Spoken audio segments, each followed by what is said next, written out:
कौन ब्रह्मा का पिता है, कौन विष्णु की मां, शंकर का दादा कौन है, हमको दे बता। ये जानने के लिए कृपया सुनिए। जगत गुरु तत्वदर्शी संत रामपाल जी महाराज के अमृत वचन सर्व पवित्र धर्मों के पवित्र शास्त्रों के आधार पर। सत साहिब दर्शकों, आज हम आपको एक ऐसी चमत्कारी घटना के बारे में बताने जा रहे हैं जिसे सुनकर आप चौंक जाएंगे। यह कहानी है सिरहा, नेपाल के शिव कुमार जी की। पहले ये आर्य समाज के अनुयायी थे और विष्णु जी, शिव जी की पूजा किया करते थे। फिर भी इनके परिवार पर भूत प्रेत का साया था। एक दिन अचानक इनके बेटे की मृत्यु हो गई। पूरा परिवार शोक में डूबा हुआ था, लेकिन एक सच्चे संत से प्रार्थना करने मात्र से एक चमत्कार हुआ और इनका बेटा फिर से जीवित हो गया। यहाँ पर विचार करने वाली बात यह है कि क्या आज भी ऐसे संत इस धरती पर विद्यमान हैं जो अपनी आध्यात्मिक शक्तियों से इस तरह के अद्भुत लाभ दे सकते हैं, दुर्घटनाओं से बचा सकते हैं और अपने आशीर्वाद और सच्ची भक्ति विधि प्रदान कर अपने अनुयायियों के सारे कष्ट दूर कर उनके जीवन को खुशहाल बना दे। तो दर्शकों, आइए अब शिव कुमार जी से ही सुनते हैं उनके जीवन में घटी इन अद्भुत घटनाओं की सच्चाई। सर नमस्कार। सर नमस्कार। क्या नाम है जी आपका? मेरा नाम शिव कुमार दास। शिव कुमार जी, कहाँ से आए हैं आप? हम नेपाल से आए हैं। नेपाल में कहाँ से? नेपाल सिरहा जिला है हमारा, यहाँ डिस्ट्रिक्ट सिरहा है, धनगढ़ी माई नगर पालिका 6 है ना, जो कि गांव का नाम मथिया ही है ना। सर आपसे जानना चाहेंगे कि संत रामपाल जी महाराज से नाम दीक्षा लेने से पहले आप क्या भक्ति साधनाएं करते थे? सर हम भक्ति साधना जो ही आर्य समाज करते थे, जो कि मेरा पूर्वज ब्रह्मा विष्णु महेश को मानते थे। घर में जो इष्ट देवता बनाकर रखे थे, जो कि काली बंदी घोष को मानते थे। आपने कहा कि आप आर्य समाज को मानते थे, वो तो ब्रह्मा विष्णु महेश को नहीं मानते। सर जी ऐसे है, जो पूर्वज करके आए थे है ना, उसी तरह हमें करना पड़ता था। जो कि घर में जो कि इष्ट देवता माना जाता है, जो कि काली बंदी गोरैया, उसको मानते थे, राजदेवी को मानते थे है ना। आप नेपाल में रहते हैं, संत रामपाल जी महाराज से कैसे जुड़े आप? संत रामपाल जी महाराज से हम ऐसे जुड़े, जो कि मेरा बच्चा सबसे पहले मेरा बच्चा जो है ना, बच्चा को भूत प्रेत का बाधा था, जो कि उन्होंने एक बार स्कूल में अचेत हो चुके थे, जो कि मृत्यु को रखिए ना कि मृत्यु को प्राप्त हो चुके थे। फिर उनको जो है से हॉस्पिटल में ले जाने के बाद डॉक्टर ने जवाब दे दिए थे। डॉक्टर जवाब दे देने के बाद उन्होंने एक बार संत रामपाल जी महाराज को शिष्य एक मिला, उन्होंने बोला कि अरे इसको कुछ नहीं हुआ है, ये तो जिंदा हो जाएगा। फिर उनको बोला कैसे होगा, तो उन्होंने जो कि वो अपने रूम पर ज्ञान गंगा पुस्तक रखे थे, वो ज्ञान गंगा पुस्तक में जो परमात्मा परम सतगुरु संत रामपाल जी महाराज का जो फोटो है, उस फोटो के उनको सिरमे के नीचे जो ऐसे रख दिया, बोला कि आप जो है ना उसका पिता है, उनको आप दंडवत प्रणाम करो, देखो ठीक होगा। मैंने दंडवत प्रणाम की, आप परमात्मा से अर्ज की कि हे बंदी छोड़, यदि ठीक हो जाएगा तो मैं अपने बच्चा को मैं आपको शरण में पहुंचा दूंगा और मैं भी चलाऊंगा।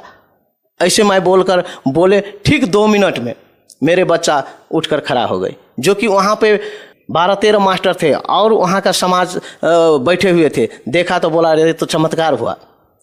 उसके बाद उन्होंने बच्चों के दूसरे दिन के बाद जाकर के उनको नामदान दिलाए। लेकिन आपने कहा कि अगर आपका बच्चा ठीक हो गया तो आप संत रामपाल जी महाराज से जुड़ जाएंगे, लेकिन आप उनसे नहीं जुड़ते हैं। क्या आपको संत रामपाल जी महाराज पर विश्वास नहीं था? सर जी मुझे विश्वास इसलिए नहीं हो रहा था, जो कि इससे पहले जो कि कोई धामी गुनी आकर के ठीक कर देते थे, बोलते थे कि मैं ठीक कर दूंगा, मैं गारंटी लेता हूँ, ये करता हूँ वो करता हूँ, ऐसे बोल कर जाते थे। लेकिन 2 दिन 3 दिन के बाद वैसे ही होता था, इसीलिए मेरे को विश्वास नहीं हो रहा था। लेकिन चमत्कार तो हुआ था, इतना मेरे को विश्वास था कि ये चमत्कार तो हुआ, लेकिन ऐसा चमत्कार तो दूसरे धामी भी कर देते हैं है ना। इसलिए मुझे कुछ डाउट था मन में, जो कि उनको मैं टाइम दिए थे कि 6 महीने तक मेरे बच्चा ठीक रह जाएगा तो मैं आ जाऊंगा। लेकिन 2 महीने के बाद मैंने देखा तो 1 दिन का समय है, जो कि मैं आश्रम गए। आश्रम जाने के बाद वहाँ पर 81 बंदी छोड़ सतगुरु रामपाल जी महाराज की दया से मेरा ये माइंड 81 जो है नाच गए। वहाँ पर जाने के बाद जो है मैं वहीं पर नामदान ले लिए। एक ही बार मेरे बच्चा बोला कि पिताजी आप भी नामदान ले लीजिए, मुझे अकेले दिल नहीं लगता है। जैसे कि आपने कहा था कि 6 महीने तक आपके अगर बेटे को कुछ नहीं होता है तो आप नाम ले लेंगे। क्या उस दिन के बाद आपके बेटे को कुछ नहीं हुआ, बिल्कुल स्वस्थ रहा वो? नहीं सर जी, मेरे बच्चा को कुछ नहीं हुआ, लेकिन हुआ दूसरे बच्चियां थी, मेरी बड़ी वाली बच्चियां थी, उनके साथ हुआ। बच्चियां मतलब? मेरे लड़की, जो मेरे बड़ी वाली लड़की थी, उन लड़की को ऐसा ही हाल हुआ जो कि एसएलसी परीक्षा में मेरे भाई साहब लेकर जा रहा था। आमने सामने एक्सीडेंट हुआ। आमने सामने एक्सीडेंट होने के बाद जब मेरे बच्चियाँ गिरी, लड़की गिरी, तो वो दूसरे वाला मोटरसाइकिल था, उस मोटरसाइकिल को ले गाड़ी में समीज जो फंस गए, जो कि पीछे पर पुलिस प्रशासन भी थे, लेकिन कुछ दूर जाकर के बच्चियाँ छूट गई, लड़की छूट गई मेरी। वो मोटरसाइकिल कहाँ गायब हुई दिखाई नहीं दी सर जी। उनके बाद उनको फिर वही भूमिजा हॉस्पिटल में भरना किया। भरना करने के बाद 3 दिन के बाद उनको जो ऐसा हाल हुआ, ऐसा हाल हुआ जो कि अब इसका बातें न मत छोड़िए। फिर भी मैं उन्हीं बंदी छोड़ सतगुरु रामपाल जी महाराज के शरण में ले जा करके ऐसे उनको फोटो के सामने जो कि खड़ा की, 2 मिनट के बाद में उसके आंखों से गंगाधार फूट गए सर जी। उनके बाद मेरे बच्चा ने, लड़की ने जो जंतर मंतर था गर्दन में, उसको काट कर फेंक दिया। उसके बाद उसके सुबह में जा कर के बोले कि पिताजी मुझे आश्रम ले चलिए। जब आश्रम ले गए सर जी, वहाँ जा कर के मेरा बेटी अपना अच्छा से नामदान लिए। सर, आपकी इन बातों पर कौन विश्वास करेगा? आपके कहने का मतलब है कि आपके बेटे की मृत्यु हो गई थी, डॉक्टर्स ने भी बोल दिया था कि अभी आपका बच्चा मृत्यु को प्राप्त हो चुका है, उसके बाद वो बच्चा जीवित हो जाता है, तो इन बातों पर कौन विश्वास करेगा कि मुर्दे तक को जिंदा कर देते हैं संत रामपाल जी महाराज? सर जी, विश्वास करना वो अपना अंतरतः का दिल का बात है। विश्वास करे या न करे वो तो दूसरी बात होती है, लेकिन जो घटना मेरे साथ हुई है, जो कि वहाँ पर माउंट का प्रिंसिपल लगाए, जो कि 12-13 मास्टर था, सारे वहाँ का जो कि समाज मेले लगे हुए थे, वो सभी ने चमत्कार देखा है। अब बोला जो कि ये चमत्कार तो वास्तव में कोई भगवान ही कर सकता है। सर, बहुत सारे लोग ऐसे भी हैं जो कहते हैं कि संत रामपाल जी महाराज से नाम दीक्षा लेने से पहले वो नशा करते थे, और जैसे ही उन्होंने नाम दीक्षा ली संत रामपाल जी महाराज से, तो उन्होंने नशा छोड़ दिया और वो अब कोई भी नशा नहीं करते हैं। क्या आप भी कोई नशा करते थे पहले? सर, नशा का बात तो बीड़ी तंबाकू खैनी हम नहीं खाते थे, लेकिन बियर पीते थे। हम नेपाल में रहने के ऐसे बियर पीते थे। सर, और कोई लाभ मिला आपको संत रामपाल जी महाराज से नाम दीक्षा लेने के बाद? लाभ तो सबसे पहले मेरे बच्चा मिला। दूसरी बात जो है कि लाभ हमें ये मिला जो कि मेरा 100 वर्ष का पिताजी है ना, 100 वर्ष का पिताजी का जो कि शरीर अभी भी वैसा है जो कि जैसा होना चाहिए, जो कि अभी भी परमात्मा उनको शायद अब कितना आयु बढ़ा दिया है, अब वो तो परमात्मा ही जाने। क्या समस्या थी उनको? समस्या ये थी कि 100 वर्ष की थी, उसका आयु खत्म थे, लेकिन उन्होंने टहल बुल नहीं सकते थे। हमेशा ये घुटना दुखता रहता था, ये हर एक जोड़नी दुखता रहता था, हमेशा रोता रहता था, उठ बैठ नहीं सकते थे, पेशाब कर देते थे, जो कि बेडे पर टॉयलेट कर देते थे। लेकिन जिस दिन से परमात्मा बंदी छोड़ सतगुरु रामपाल जी महाराज की शरण में आए हैं, उनसे दीक्षा ली है, उस दिन से मालिक इतना शक्ति उनको दिए हैं जो कि वो घर में बात क्या करे, बिस्तर के बात क्या करे, वो बिना टॉयलेट और बाथरूम से नीचे की बात ही नहीं करते हैं, और सारा खेत पथार घूम कर आते हैं। भगत समाज को आप क्या संदेश देना चाहेंगे सर? भगत समाज को मैं यही संदेश देना चाहूँगा कि इस वक्त वास्तव में परमात्मा कबीर साहब बंदी छोड़ सतगुरु रामपाल जी महाराज की चोला में आए हुए हैं। बंदी छोड़ सतगुरु रामपाल जी महाराज की शरण में आ करके जो है से नाम दीक्षा ले, और नाम दीक्षा लेकर अपना कल्याण करे, क्योंकि बार बार ये मनुष्य जन्म नहीं मिलता है, जो कि कहा गया है, जो कि मानुष जन्म दुर्लभ है, मिले न बारंबार, तरवर से पत्ता टूट गए, बहु न लागे डार। इसलिए जो कोई लेट करेगा, देर करेगा, वो समझे कि वो अपने आप को हत्या कर रहा है। जी धन्यवाद सत साहेब। दर्शकों, अभी आपने सुने संत रामपाल जी महाराज से दीक्षा प्राप्त करके सुखी हुए भक्त के अनुभव। अब देखिए जगत गुरु तत्वदर्शी संत रामपाल जी महाराज के मंगल प्रवचन। वो दूसरी तिथि में क्या करते हैं, एक शिशु रूप धारण करते, और प्रत्येक युग के अंदर प्रारंभ में एक सरोवर के अंदर कमल के फूल पर आकर नवजात शिशु का रूप धारण करके वो विराजमान हो जाते हैं। वो किसी मां से जन्म नहीं लेते, और परमात्मा की सारी व्यवस्था होती है, तो वहां से कोई निसंतान दंपत्ति उन्हें उठा ले जाते हैं। और धीरे धीरे जैसे बच्चे की तरह परमात्मा अपनी लीला करते हैं, छोटी सी उम्र में ही 4-5 वर्ष की आयु में ही बड़े बड़े विद्वानों के छक्के छुड़ाने लग जाते हैं और धीरे धीरे बड़े होते हैं और एक नेक नागरिक की भूमिका करते हैं। हाथ से काम करके कम से कम संग्रह करते हैं, झोंपड़ी में रहते। जैसे पहले तो वैसे तकरीबन ये महल वगैरह बहुत कम थे, झोंपड़ी ही डाला करते थे सभी। तो वो परमात्मा एक ऐसी लीला करते हैं कि भक्त को अधिक संग्रह करने की आवश्यकता नहीं है।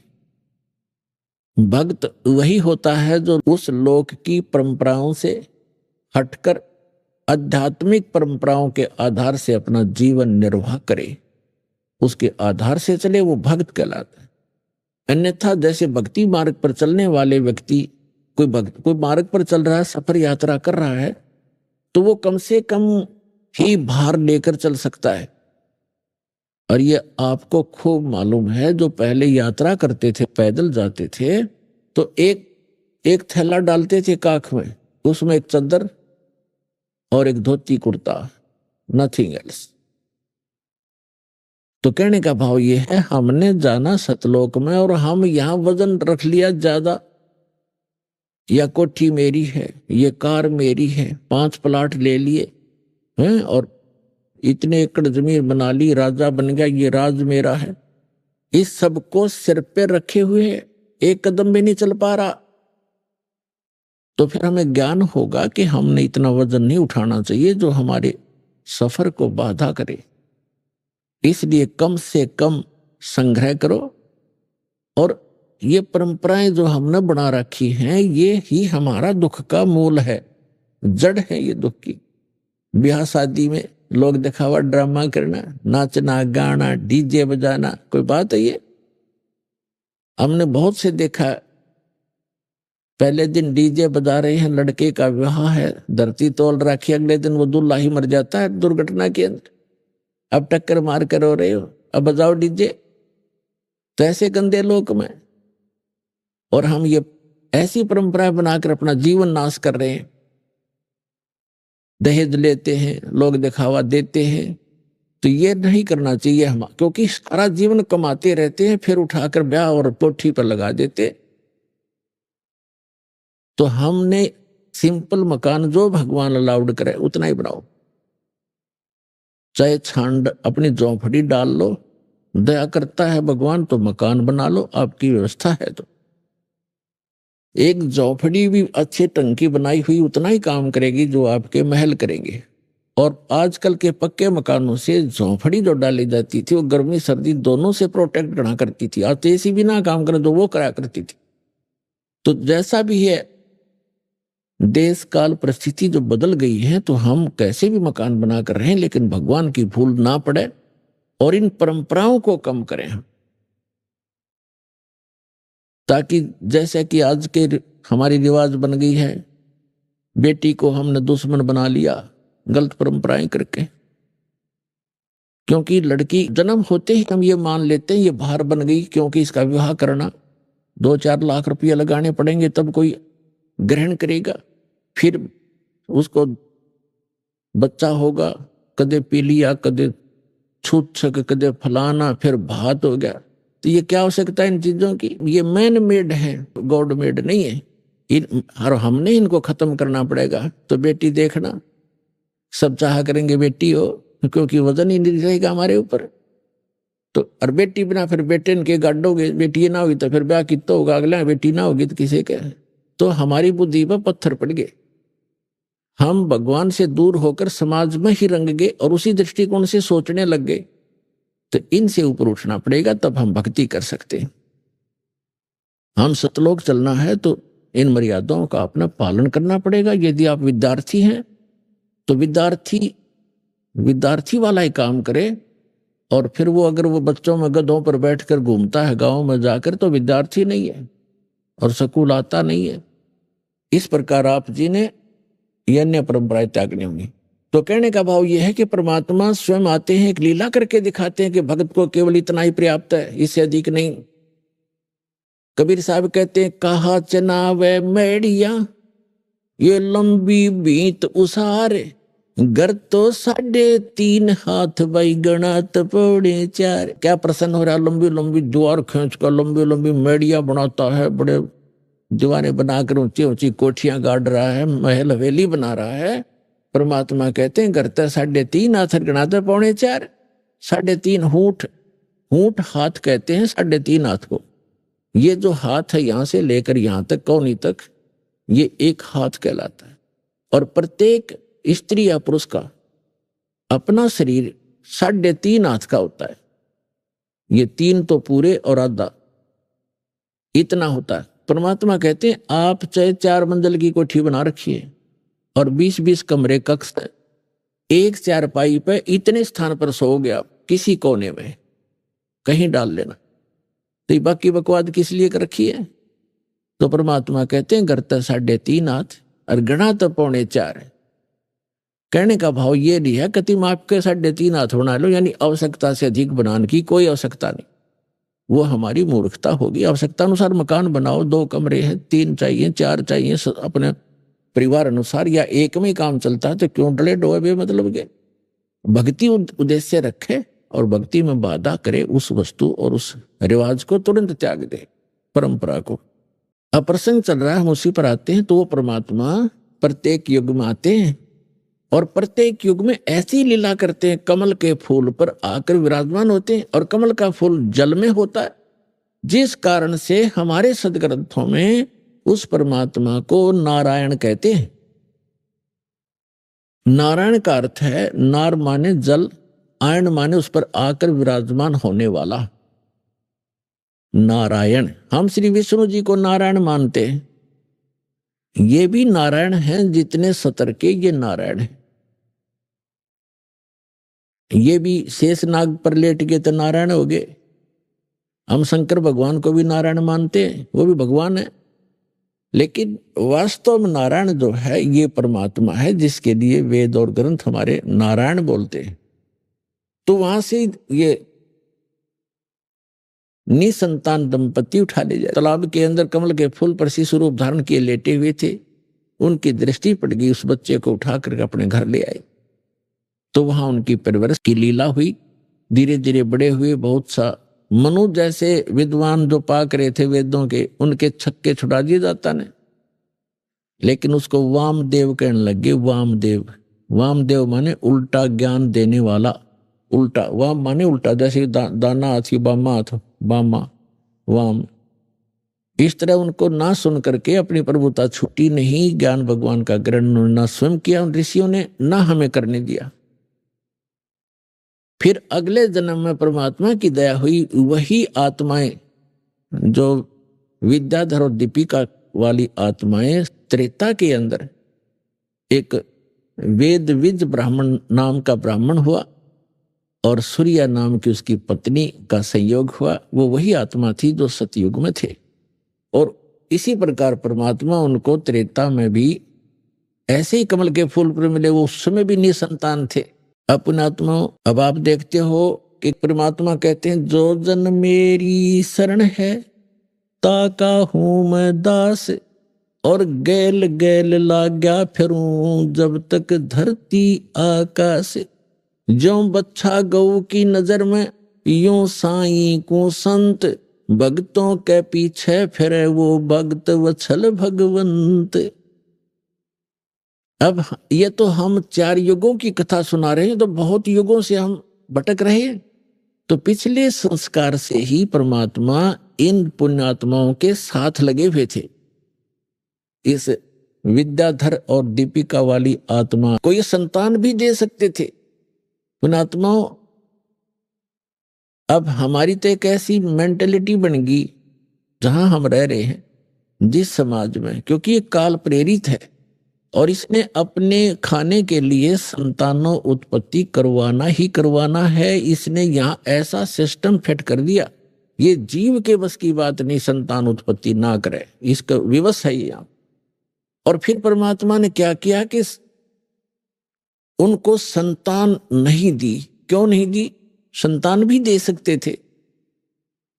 अपनात्माओं, एक सामान्य समाज में और एक भगत जो समाज अलग से बनता है उसमें अंतर होता है।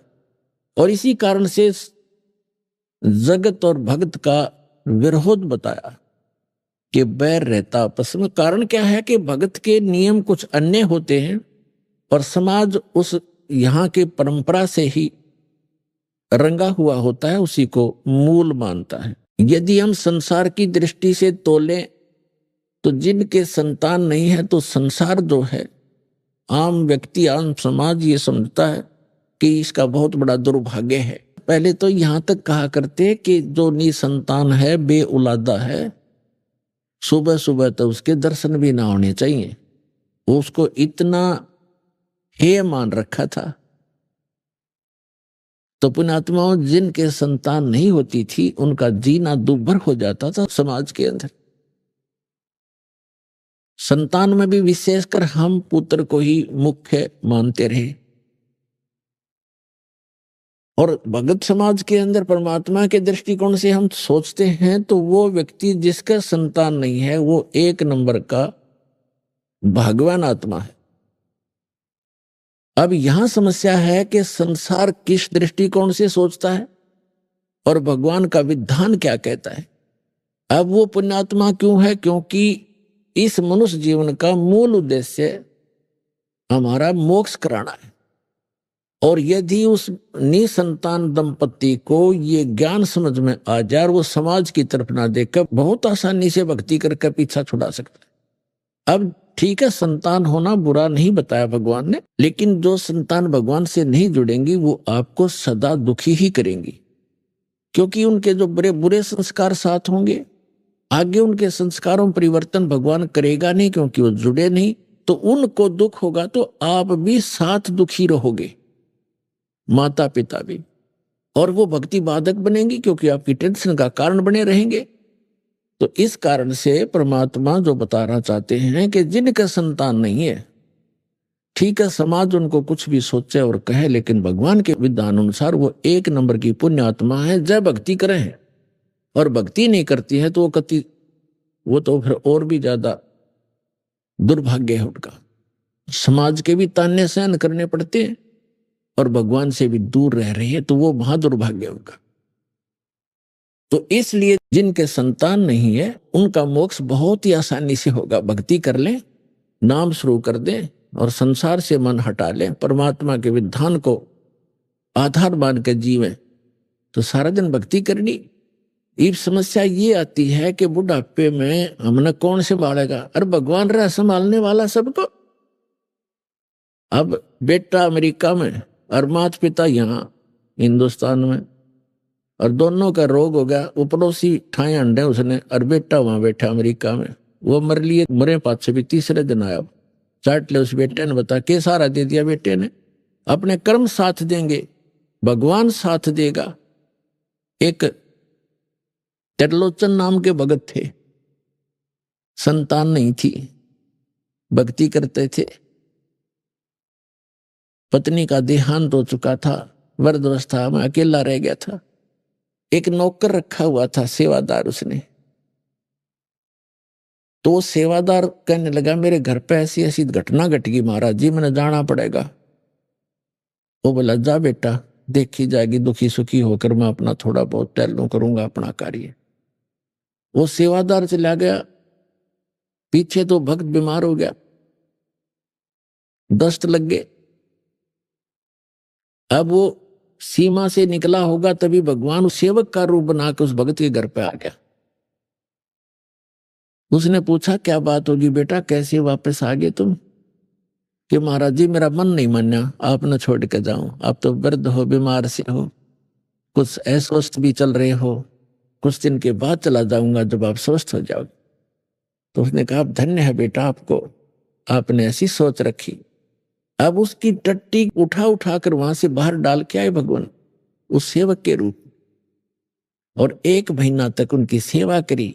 स्वस्थ रहोगे और खूब नुहावे दुहावे, अच्छा बैठावे और परमात्मा की कथा सुने और सुनावे। अब फिर क्या हुआ, 1 महीने के बाद वो सेवक वापस आया और आके उसने पोटली रखी, जो भी लाया था रास्ते में, वहां से आया था। उसी समय भगवान वहां से निकल गए। तब उसने आकर कहा कि महाराज जी ऐसे ऐसे मेरी माँ ने ये दिया है, मेरी माँ ने ये कहा है, आपको ऐसे ऐसे कहा है, और महाराज जी मैं थोड़ा सा समय ज्यादा लग गया, मुझे क्षमा कीजिए, मैं 15-20 दिन की कह के गया था, महीना लग गया महाराज, मुझे माफ करना। अब वो महात्मा उसके मुख की तरफ देख रहा है, बात क्या बोल रहे हो आप क्या कह रहे हो, ये पोटली कहाँ से ले आए, ये सामान कहाँ से लाए हो, ये क्या? उसने बताया जी मैं घर से आया हूं अपने वहां से। अब वो समझ में पा रहा, काफी देर में समझ में आई उस वृद्ध का, अरे तू अपने घर से आया है? कि हाँ जी मैं तो आज आया हूं, उस दिन का गया हुआ। उसका तो रोम रोम खड़ा हो गया, रोआ बुरी तरह। ए भगवान, इस पापी ने आपसे मैं टट्टी तक उठवाई, मुझ नीच का कहाँ उद्धार होगा। तो पुण्यात्माओं परमात्मा कहते हैं तुम अब जो तुम्हारा सच्चा साथी है, तुमेव माता च पिता, तुमेव बंधु च सखा, तुमेव विद्या च द्रविण, तुमेव सर्व मम देव देव, उसको भूल के हम इन अन्य पर आसरा रख लेते, इसलिए हम भगवान से दूर होते चले जाते हैं। तो यहाँ गरीबदास साहिब जी ने कहा है कि त्रिलोचन के भय भरतिया माने नौकरे, ऐसी भक्ति कमावे, ऐसी भक्ति करे, भगवान साथ रहेगा आपके। तो इस प्रकार अब जैसे जिन बहन भाइयों के, विशेषकर इंसान तो थोड़ा बहुत सोच समझ भी लेता है, लेकिन बहनों का दिल नहीं डटता जिनका संतान नहीं होती, क्योंकि उसको समाज नहीं जीने देता। घर जाते हैं, घर वाले कुछ दिन चुप रहते हैं तो कोई पड़ोसी आ जाएगा, आओगा कोई काम और पूछेगा न्यो बहू का कि मैं होया नहीं बालक बोलक। अब वह के कहेगी सासू अक ना कुछ ना होया, कई साल हो गए ब्याह ने, एक जातक तो चाहिए था बता, और देख लो कोई दूसरा ब्याह करवा लो। अब उस बेटी के और समस्या पैदा कर दी कि एक और ये भी ब्याह करवाएंगे, यानी उसको भूल पड़े तो कोई और आकर के रिश्तेदार आकर कहेगा।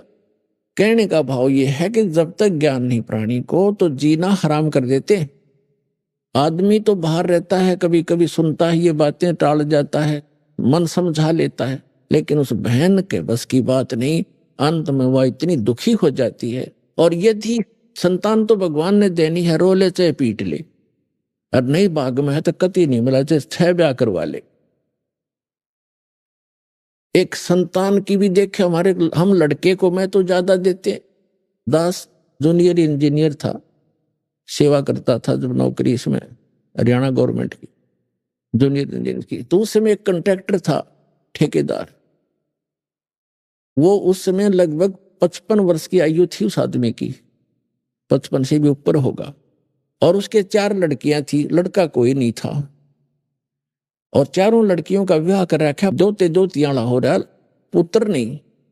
तो उसकी पत्नी को किसी ने कह दिया कि तू अपनी बहन का ब्याह करवा दे, इसका पुत्र हो जाएगा।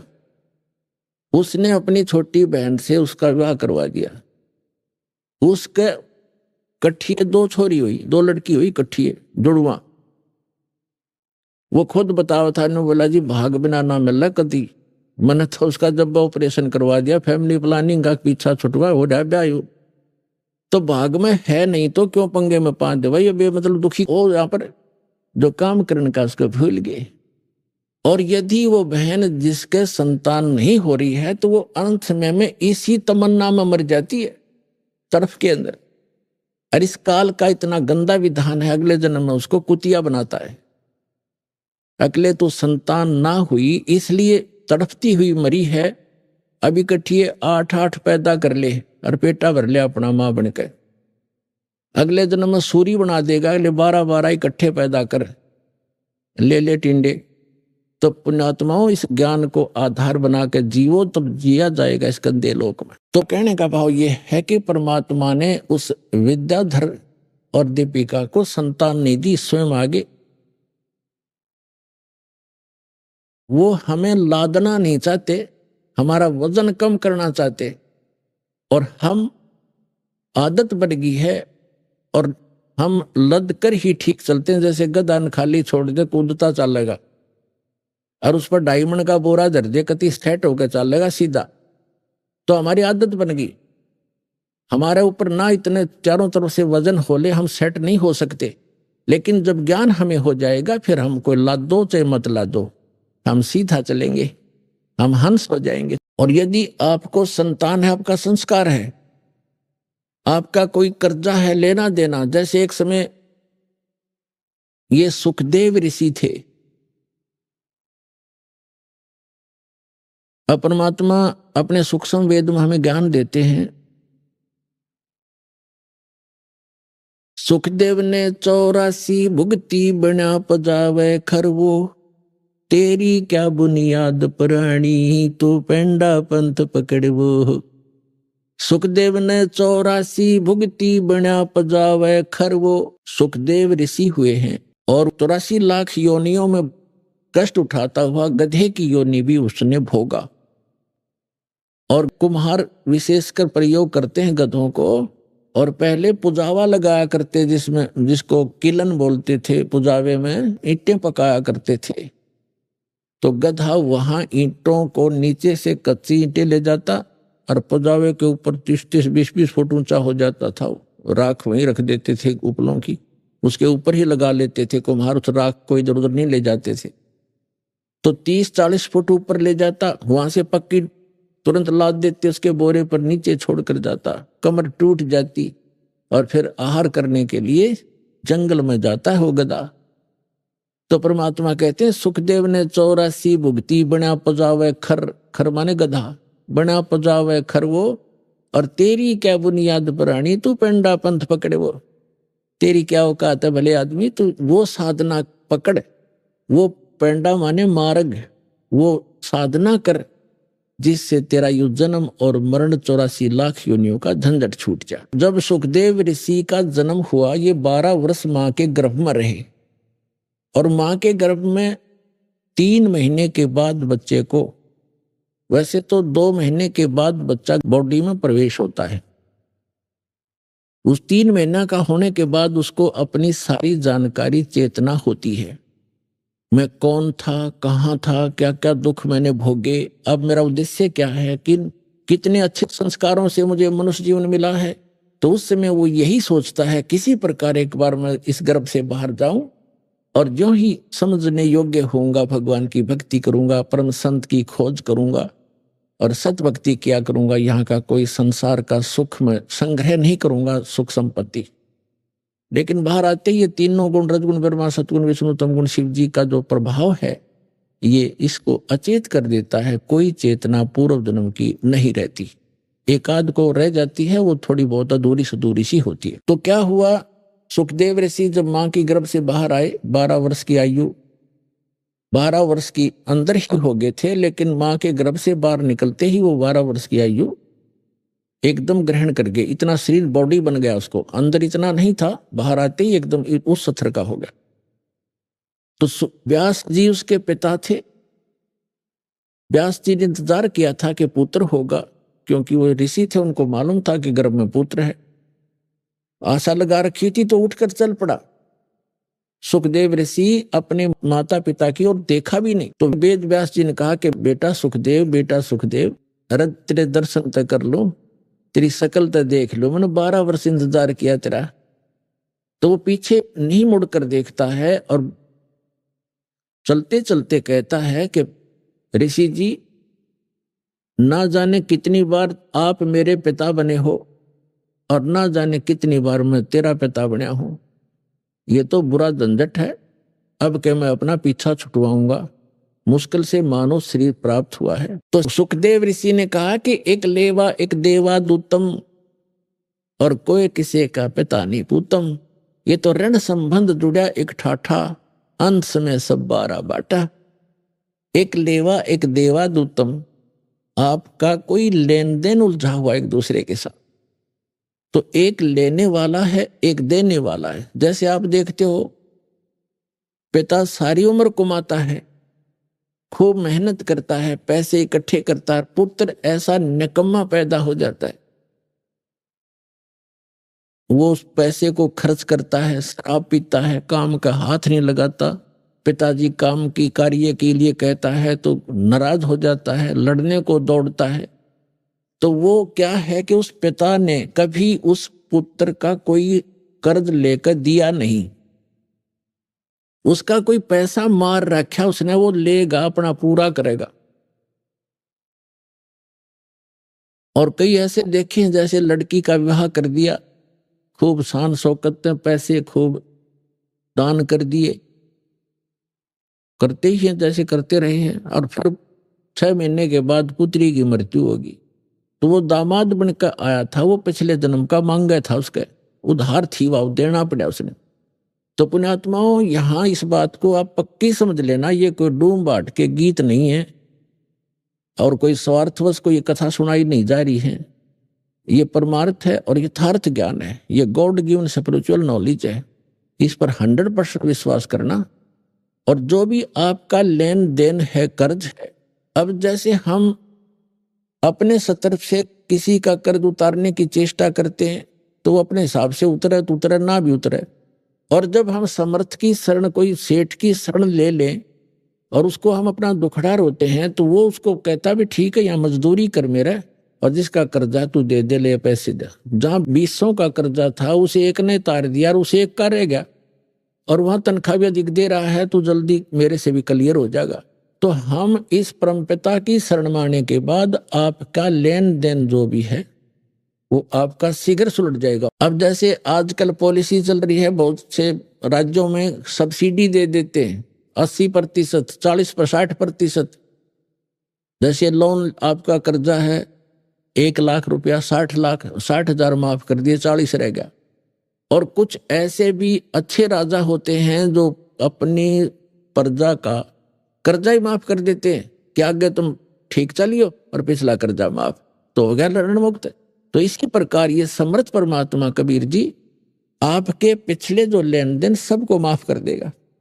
और आपके जो पुत्र पुत्री आए हैं, पिता बनकर आए हैं, पत्नी बनकर आए हैं, बेटा बेटी बनकर आए हैं, उनके संस्कारों के जो कर्जे हैं वो मालिक माफ करके कैंसिल कर देगा और उनको भी धनी करेगा भक्ति का, उनका भी पूरा अकाउंट कर देगा और आपको बहुत आसानी से छोड़ देगा। तो यहां परमात्मा कहते हैं एक लेवा एक देवा दूतम और कोई किसी का पिता नहीं पूतम, ये ऋण संबंध जुड़ा एक ठाठा, अंत में सब 12 बाटा। तो कहने का भाव ये है कि जो प्रसंग चल रहा था उसको क्लियर करने के लिए आगे तभी हम चल सकेंगे और आपको इस मार्ग पर तभी रोक सकेंगे जब आपके सारे संशय दूर होंगे। तो इससे लगभग आपका सारा कंसेप्ट क्लियर हो गया होगा कि संतान है कोई बुरा नहीं, वो तो आपका संस्कार उलझा हुआ है, आप ना चाहोगे तो भी होगी होता है, और जिनका संस्कार नहीं है वो चाहेंगे तो भी नहीं होगी। तो हमारा चाहा ना तो होता है और ना ही हमारा किया होता है। यह भी भूल हमारे अभी तक लगी हुई थी कि मैंने मेहनत की तो कोठी बना दी। मेहनत तो मजदूर आपसे घनी करता है। जो एक सेठ है वो तो सारा दिन एक बैठा रहे दुकान पर, मजदूर सारा दिन मेहनत करता है और उसको 100 रुपये मुश्किल से मिलते हैं, 200 रुपये, और वो मनमाना 5,000 का 10,000 का रोजाना अकाउंट करता है। तो मेहनत भी चाहिए, लेकिन केवल मेहनत से बात नहीं बनेगी। परमात्मा साथ होगा तो मेहनत सफल होगी, थोड़े में घना लाभ होगा। जैसे आपको बताया है कि जैसे एक तो हाथ से आटा पीसते हैं चक्की से, और फिर पावर का कनेक्शन हो जा, वह चक्की लगा ली पावर वाली, ना तो हाथ लाना, एक बटन दबाना, कट्टा कट मिनटा पीस करे।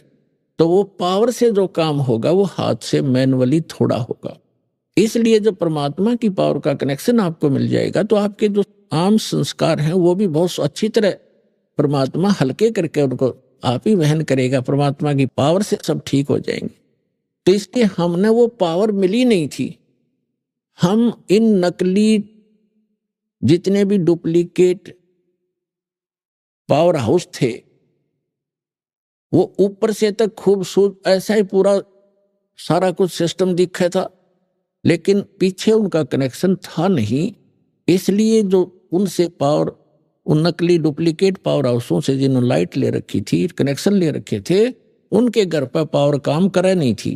तो ये जितने भी नकली पंथ हैं, संत हैं, ये ये सभी डुप्लीकेट हैं, इनके पास पीछे कनेक्शन नहीं है। उदाहरण के तौर पर जैसे ये राधा स्वामी पंथ आगरा से चला है, उसी से ब्यास में, उसी से धन धन सतगुरु सच्चा सौदा सिरसा में, उसी से जय गुरुदेव पंथ, उसी से जनोद के अंदर एक भिवानी वाला ताराचंद पंथ, उसी से ये ठाकुर जी महाराज, ये सारे उसी से चले हैं। और शिवदयाल जी का कोई गुरु नहीं था, यानी शिवदयाल जी कोई मान रहे थे पावर हाउस, और उस पावर हाउस का आगे कनेक्शन चाहिए थर्मल प्लांट से। तो थर्मल प्लांट से कनेक्शन नहीं है तो पावर हाउस सजावट से बना रखे और कितने बढ़िया इंस्ट्रूमेंट रखे हो वो यूजलेस है। तो उसका थर्मल प्लांट से कनेक्शन नहीं था, यानी आगे उसका कोई गुरु नहीं था। जिस कारण से जितने भी वो अनुयायी हैं उस राधा स्वामी पंथ, धन धन सतगुरु पंथ, सच्चा सौदा सिरसा और जगमाल वाली, और जहां पर भी छोटे मोटे इनके बहुत सी ब्रांचें बनी हुई हैं, उन सभी को समझ लेना चाहिए कि जब पीछे से पावर हाउस का ही कनेक्शन नहीं है थर्मल प्लांट से, तो आगे लाइट आ नहीं सकती। सपना भी मत लेना।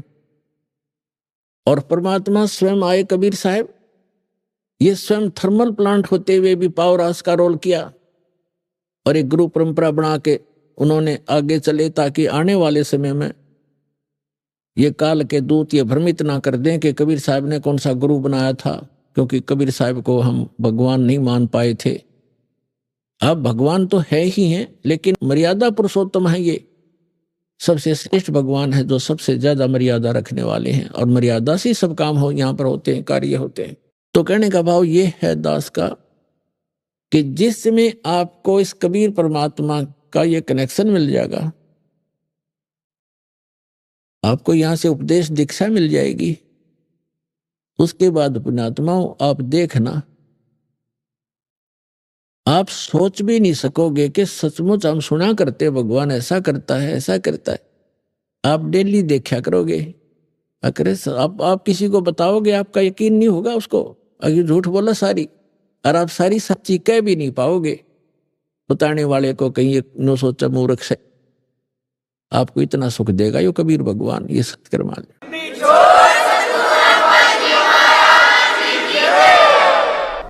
अभी आपने सुने संत रामपाल जी महाराज के मंगल प्रवचन। आइए अब सुनते हैं संत रामपाल जी महाराज से नाम दीक्षा लेकर सतभक्ति करके अद्भुत लाभ प्राप्त करने वाले अनुयायी के विचार। नमस्कार दर्शकों, परमात्मा के प्रति विशेष प्रेम और आस्था रखकर अपनी दिनचर्या शुरू करते हैं सिख समाज के पुण्यकर्मी लोग। आज हम आपको जिस साधक की कहानी सुनाने जा रहे हैं, वो भी इसी श्रद्धा के साथ अपने दिन को प्रारंभ करते थे। ये है कुरुक्षेत्र, हरियाणा के रंजीत सिंह जी 5 वाणियां व श्री गुरु ग्रंथ साहिब की गुरबाणी का पाठ नित्य रूप से किया करते थे। लेकिन अचंभे की बात यह है कि श्री गुरु ग्रंथ साहिब जी को ये पढ़ते जरूर थे, पर उन अमर वाणियों में लिखे गूढ़ रहस्यों को समझ नहीं पाते थे। काफी प्रश्न उठते थे, जैसे श्री गुरु नानक देव जी ने किस वाहे गुरु की ओर इशारा किया है और कौन से जब से सचखंड प्राप्ति हो सकती है।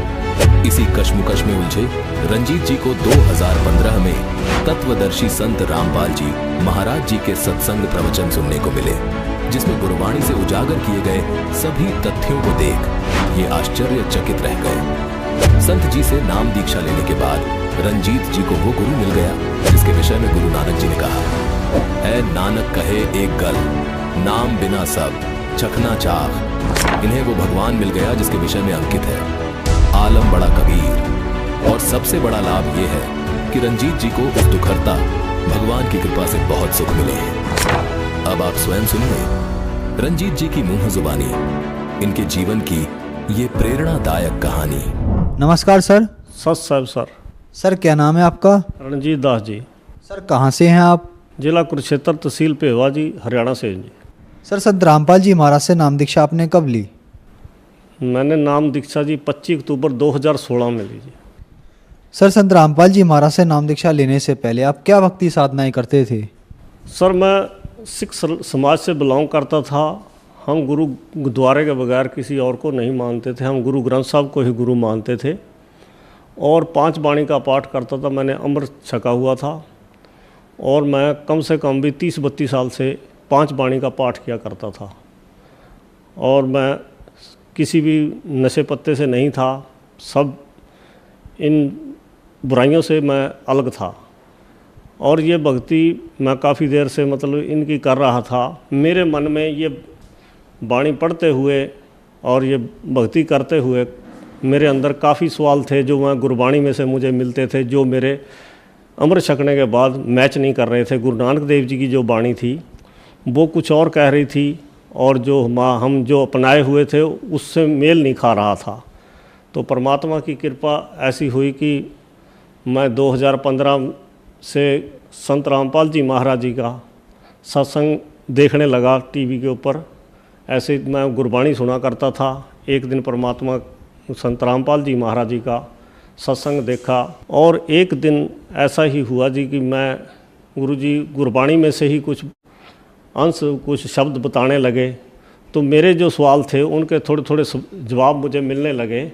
जैसे बाणी में मैं जपजी साहब का पाठ किया करता था, उसमें पंच परवान पंच प्रधान पंचे पावे दरगाह मान पंचे सोए दर जान, इस शब्द का मुझे बिल्कुल संतोषजनक कहीं से भी जवाब किसी ज्ञानी से किसी ग्रंथी से भी नहीं मिलता था।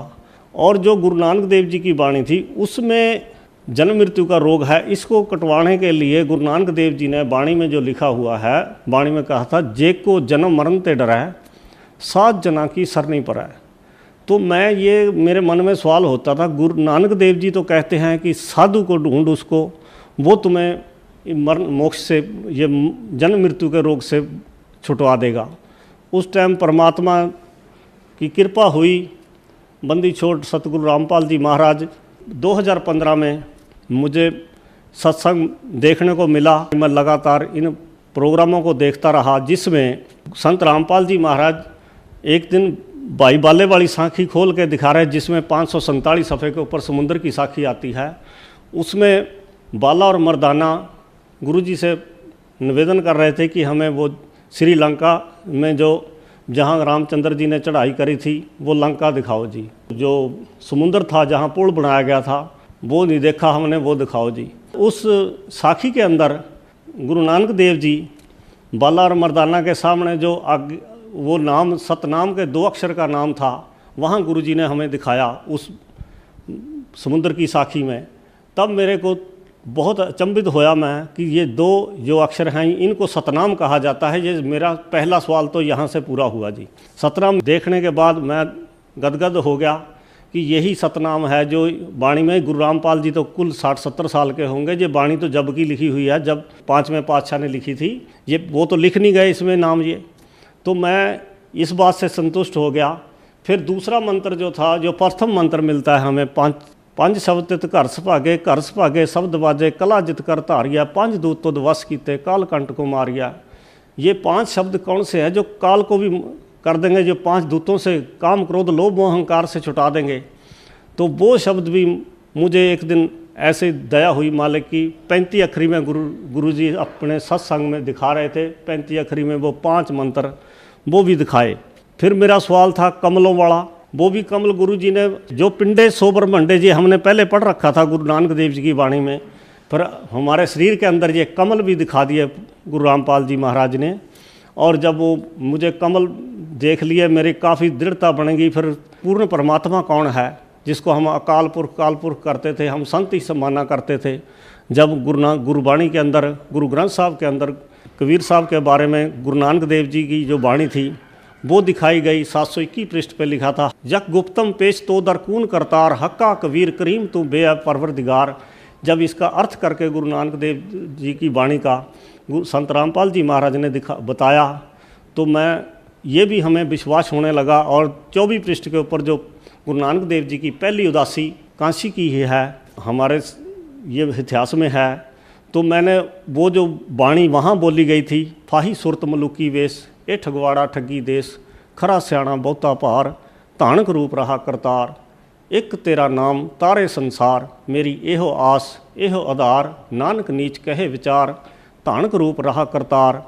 और ये 4 बार लिखा हुआ है। मैंने सब जो गुरुजी दिखाया करते थे, मैं मेरे घर के पीछे ही गुरुद्वारा, मैं सुबह जाके वहाँ गुरु ग्रंथ साहब जी को खोल के उनको देखता था। ऐसे मैंने सारा मिलान किया तो मेरी सारी जो सवाल थे, मेरे सब सवालों के जवाब मिलते चले गए। परमात्मा ने कृपा करी। इन सारी चीज़ों के जब मुझे जवाब मिलने लगे तो उसके बाद मैं ये सारा ज्ञान समझने के बाद मैं यहाँ कुरुक्षेत्र आया और कुरुक्षेत्र आकर नामदान सेंटर पे मेरी भक्तमती ने और मैंने दोनों ने गुरु संत रामपाल जी महाराज से यहाँ मैंने नाम ग्रहण किया। सर, आपने बताया कि आप अपना गुरु ग्रंथ साहिब जी को मानते थे, तो फिर आप संत रामपाल जी महाराज को आपने अपना गुरु क्यों माना, क्या कारण था? सर, मैं गुरु ग्रंथ साहब जी को गुरु मानता हूँ, जैसे आदेश हुआ था उसी हिसाब से। लेकिन हम आज तक क्या कर रहे थे कि हम उसका कहना नहीं मान रहे थे, जो उसमें लिखा था उसके मुताबिक नहीं हम चल रहे थे। हम अपनी मनमानाचार नहीं करते थे। हम तो सोचते थे गेड़ा काटा और बाणी पढ़ ली हमारा कल्याण हो जाएगा। लेकिन जो गुरु नानक देव जी को परमात्मा मिले, जो उन्होंने उसमें कहा था, मैंने वो करके देखा। उसके बाद मेरे सारे सवालों के जवाब मिले। तो किसी भी साधु संत जो पूरी पृथ्वी के ऊपर है, जगत गुरु तददर्शी संत नहीं मिल रहा था। ना गुरु संत रामपाल जी महाराज के बगैर ये जगत गुरु तददर्शी संत नहीं लिखा जाता और किसी के सामने भी। और मैं दावे के साथ कह सकता हूँ कि संत रामपाल जी के बगैर पूरी पृथ्वी के ऊपर कोई तददर्शी संत नहीं है और ना ही कोई सतगुरु है। मैं आपको बताना चाहता हूँ, मेरा छोटा भाई है, उसके 2 लड़के, एक 24 साल का, 28 साल का। हम गुरु ग्रंथ साहब को मानते हैं, पाठ भी कराए, हमारे पास पैसे की भी कोई कमी नहीं थी, किसी तरह का कोई कमी नहीं है। दोनों बेटे हमारे 24 साल का, एक 28 साल का, ख़त्म हो गए। और मैं नहीं कहता कोई गुरुद्वारा ऐसा छोड़ा होगा जहां हमने पाठ नहीं कराया होगा और अरदासें नहीं करी होंगी, लेकिन हमारी सुनाई नहीं हुई कहीं भी। और ये चीज़ें मुझे झंझोड़ रही थी बहुत, क्योंकि हमें कोई लाभ ही नहीं, बाणी पढ़ने से भी, पाठ करने से भी कोई लाभ नहीं मिल रहा था। तो क्या सर संत रामपाल जी महाराज से नाम दीक्षा लेने के बाद आपको कुछ लाभ भी प्राप्त हुए? लाभ तो मुझे बहुत हुए हैं, लेकिन जिनमें से मैं कुछ आपको जो मोटे मोटे लाभ हुए हैं मैं आपको बता देता हूँ। लाभ तो गिनते सारी रात भी निकल जाए, सारा दिन भी निकल जाए, जो जीव का थूक सूख जाएगा, इतने लाभ देता है परमात्मा। मेरे ताऊ जी और मेरे पिताजी दोनों के कानों से नहीं सुनाई देता था। ये हमें पीढ़ी दर पीढ़ी लगा हुआ था ये रोग हमारे परिवार में। इसी तरह मेरे भी 50-55 साल की उम्र में जब मैं आया, 50-52 साल की, 5-6 साल पहले, मेरे कान में भी ऐसे ही इसी टाइम मेरे पिताजी के हुआ था। इसी टाइम मेरे भी ये रोग चालू हो गया। मेरे कान के पर्दे में सुराख हो गया था और मेरी ये साइड सारी में दर्द होने लग गया था। और मैं पटियाला राजेंद्रा अस्पताल का एक रिटायर्ड डॉक्टर, परमार डॉक्टर है, उसके पास से साल भर दवाई लेता रहा। उसी टाइम 2015 की बात है कि उसी टाइम मैं साल भर हो गया था, तो उधर मैं ये रिसर्च भी कर रहा था, गुरुजी के प्रोग्राम भी देख रहा था। अचानक मुझे परमार डॉक्टर ने कहा तू एम्स में वहाँ ऋषिकेश ही दिखवा ले अपने कान को, वहाँ बड़ा डॉक्टर है। मैं वहाँ चला गया। उन्होंने मेरा 2 बार मैं वहाँ गया, उन्होंने 1 बार दवाई दी, दूसरी बार उन्होंने टेस्ट किया कि तेरी हड्डी गलने लग गई अंदर से, सरदार जी आपके तो कान का ऑपरेशन होगा। फिर मैंने उनको कहा चलो ऑपरेशन कर दो। तो उस टाइम मैं इतना दृढ़ हो गया था। वैसे मुझे ये सारा पता लगा कि सतगुरु गुरु रामपाल के बगैर धरती पे कोई सतगुरु नहीं है और कबीर परमात्मा के बगैर कोई परमात्मा नहीं है। और उस टाइम मैंने नाम नहीं लिया हुआ था। और फिर मैं जिस टाइम उन्होंने मुझे वहाँ 7 मई 2015 को मेरा ऑपरेशन का टाइम दे दिया। जिस टाइम मैं उस टाइम दे दिया तो मैं अभी 3 महीने थे वहाँ, एक लड़की जलंधर की लगी हुई थी। मैं बोला बेटा 3 महीने में कैसे काटूंगा, मेरे तो कान रोज़ बहता है और खारिज होती है, सुनता भी नहीं है, दवाई भी नहीं आप दे रहे, कह रहे। उन्होंने कहा अंकल जैसे भी होगा कि यदि किसी का पहले ऑपरेशन होगा तुम्हारा नंबर लगा दूंगा। लेकिन मेरा नंबर तो मैं घर चला गया और मैं सत्संग देखता था। मैं एक दिन ऐसे ही मन में प्रार्थना करी, संत रामपाल जी महाराज आप पूर्ण परमात्मा है, मेरे कान मत खोसियो, मैंने तो आपकी भक्ति करनी है, तेरा नाम सुनना है। मैं सच करके कह रहा हूँ, मैंने नाम भी नहीं लिया था। सुबह को जब मैं उठा तो मेरा कान बिल्कुल सूखा था और मेरे कोई खारिश नहीं हो रही थी, कुछ नहीं हो रहा था। मेरा नाम लेने से पहले परमात्मा ने मेरा कान ठीक किया, जो हमें जन्म जन्म से हमारे पीढ़ी दर पीढ़ी ये रोग चला आ रहा था। उसके बाद मेरी भक्तमती है, जब हमने नाम ले लिया, हम नाम तो ज्ञान के आधार पे आए, लेकिन उनको भी प्रॉब्लम थी, उनके शरीर में दर्द रहता था, एक छोटी मोटी प्रेत बाधा सी रहती थी, उसके कारण सारा शरीर बेकार कर दिया, घुटनों में दर्द, शरीर का वजन बहुत बढ़ गया था। और 25 अक्टूबर 2016 में संत रामपाल जी महाराज से जब नाम लिया, उसके 1.5-2 महीने बाद ही भक्तमती को भी आराम होना शुरू हो गया और उनका वजन घटना शुरू हो गया। और मैं एक बार यूपी वाले खेत से पिपली के पीछे आ रहा था, ये कुरुक्षेत्र से पीछे, अचानक मेरी कार, एक टेम्पू ने मेरे सामने टेम्पू रोक दिया, उसमें लग गई आके और टेम्पू नीचे खदानों में जा गिरा और वो चालक की टांग टूट गई।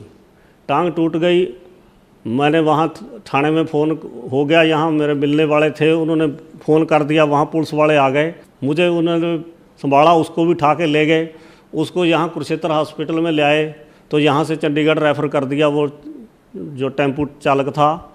फिर हम सुबह को वहाँ आए, थाने में गाड़ी खड़ी कर दी, गाड़ी मेरी टूट गई थी।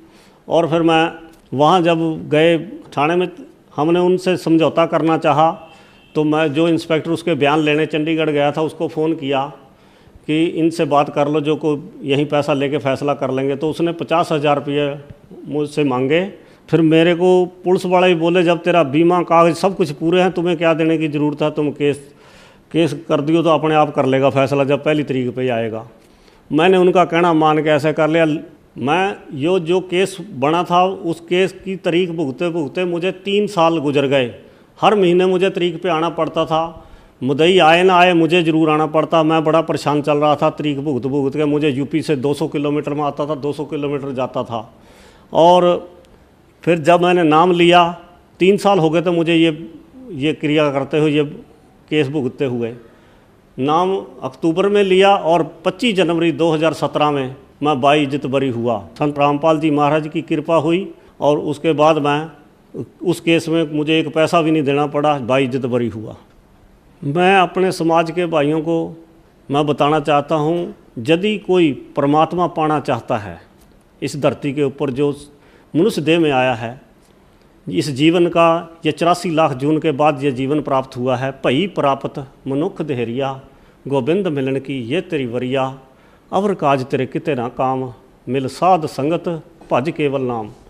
यदि हमने कृत करते करते मोक्ष पाना चाहते हैं, हमें किसी तीर्थों मंदिरों कहीं जाने की ज़रूरत नहीं है। सब किछ घर में बाहर नाही, बाहर ढोला सो भरम भुलावै। जिसने परमात्मा पाना है, परमात्मा ने एक ऐसी मशीन बनाई है, इसी में परमात्मा की प्राप्ति है। देवते भी इस शरीर के लिए लोचते हैं। मैं अपने सब बहन भाइयों को कहना चाहता हूं कि ये मनुष्य जन्म बार बार नहीं मिलता। अब मैं तो यही अपने बहन भाइयों को संदेश देना, जो गुरु ग्रंथ साहब को मैं गुरु मानता हूं, और जो उस गुरु कह रहा है, जो उसकी वाणी कह रही है गुरु नानक देव जी की, उस वाणी के आधार पे चल के देख लो एक बार। यदि आपको जो वाणी में लिखा सारे लाभ प्राप्त होंगे और आपका मोक्ष होगा, आपको सबसे लोक सुखिया हो जाएगा। तुम्हारा जितने दिन हम यहाँ रहेंगे, हमें यहाँ भी सुख प्राप्त होगा और मोक्ष हम बिल्कुल आसानी से हम यहाँ से सचखंड चले जाएंगे।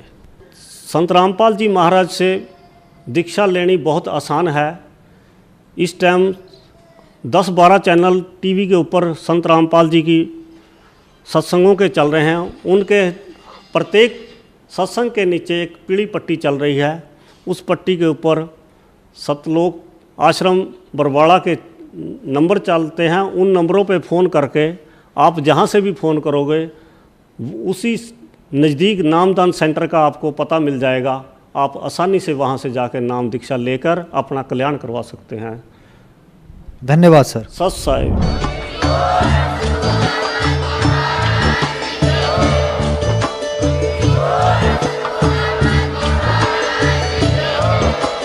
आप सुन रहे थे जगत गुरु तत्वदर्शी संत रामपाल जी महाराज जी के मंगल प्रवचन। अधिक जानकारी के लिए विजिट कीजिए हमारी वेबसाइट www.jagatgururampalji.org। संत रामपाल जी महाराज जी के शुभ आशीर्वाद से पूरे विश्व भर में 500 से भी ज्यादा नाम दीक्षा केंद्र हैं, जिन पर संत रामपाल जी महाराज जी द्वारा ऑनलाइन निशुल्क नाम दीक्षा दी जा रही है। अपने नजदीकी नाम दीक्षा केंद्र का पता करने के लिए संपर्क करें 8222880541।